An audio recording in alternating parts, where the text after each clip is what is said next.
Hey team, hope you're doing well. Today's topic, I want to go over something that's very, very important. I always talk about the importance of mental training, mental visualization, and the importance of mental training and how that can affect you in terms of your performance over a long period of time. And the question is, how do you mentally prepare for a race? And the things that helped me over the years was just to continue to spend a few minutes each day visualizing yourself getting across the finish line with that goal time in mind that you're aiming for, and the importance of staying relaxed as you can in your training, but also seeing yourself visually, seeing yourself running extremely fast and in control, passing people in the race, and consciously telling yourself that you're in great shape, that you're going to be able to make the changes in paces that your competition might be throwing at you. You're going to be able to react to those changes. And so preparing for a race mentally is not something that really occurs over a short amount of time. It's what you're doing in terms of your physical training. Are you doing that mental training as well as your physical training on a daily basis? If you're doing that consistently over a long period of time, over a 8-week to 20, preferably 24-week buildup, if you're training for those longer races, that repetition is going to make you stronger both physically as well as mentally, because it's not just the physical training that we do that's going to produce a new personal best. I can tell you from my own experience that one of the biggest factors that helped me run under a 2:20 for the marathon was the continual 10 to 15 minutes daily of seeing myself getting across that finish line and what was for me a personal goal of breaking 2 hours and 22 minutes. Okay, that was a USC Track and Field Olympic Trials B standard time back in 2007, 2008 time frame. And so I knew that, yes, I had to put in the physical training. I had to do the tempo runs. I had to do the track workouts, the hard speed sessions.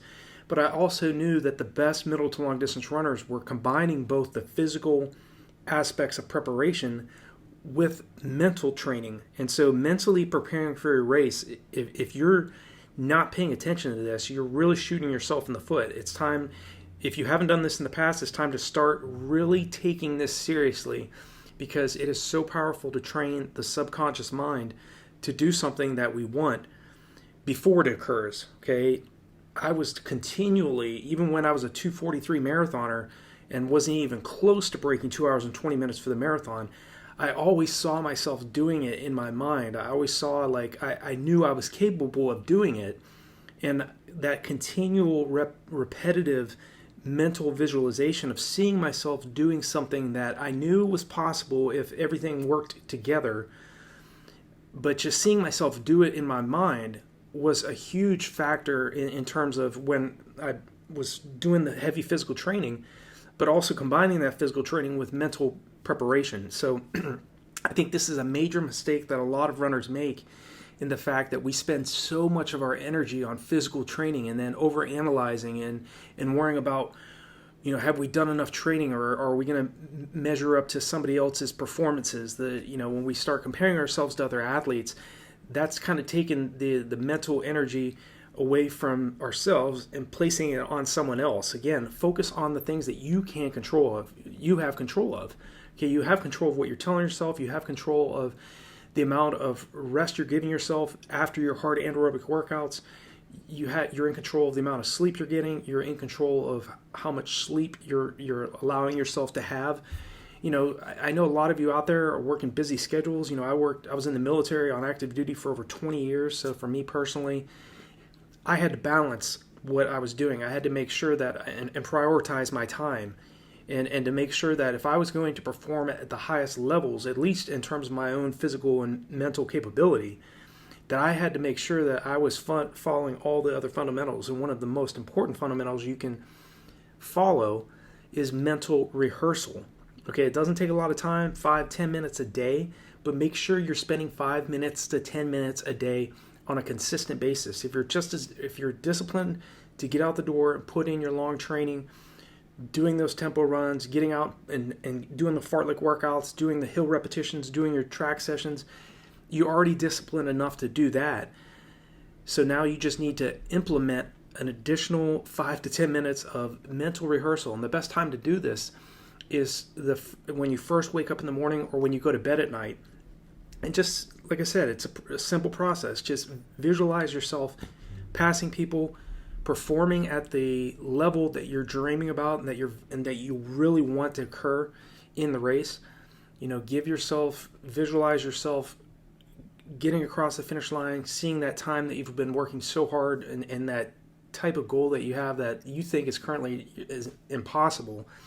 See yourself doing that. See that time on the clock. See yourself passing people, feeling strong, hearing the crowd.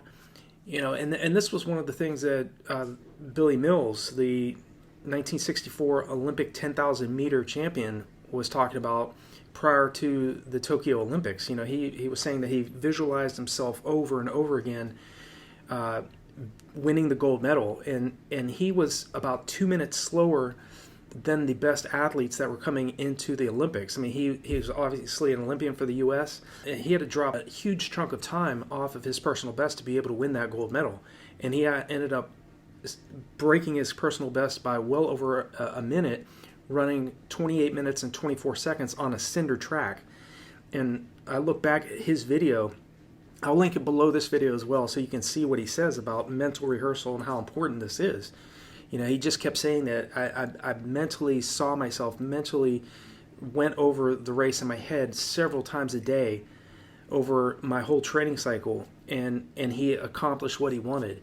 And so I know how important this is.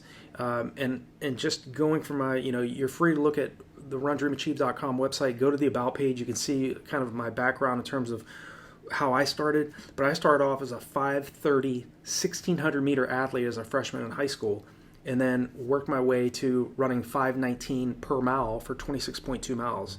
Okay, going from a 5:30, 1,600 meter athlete to a 2:19 marathoner.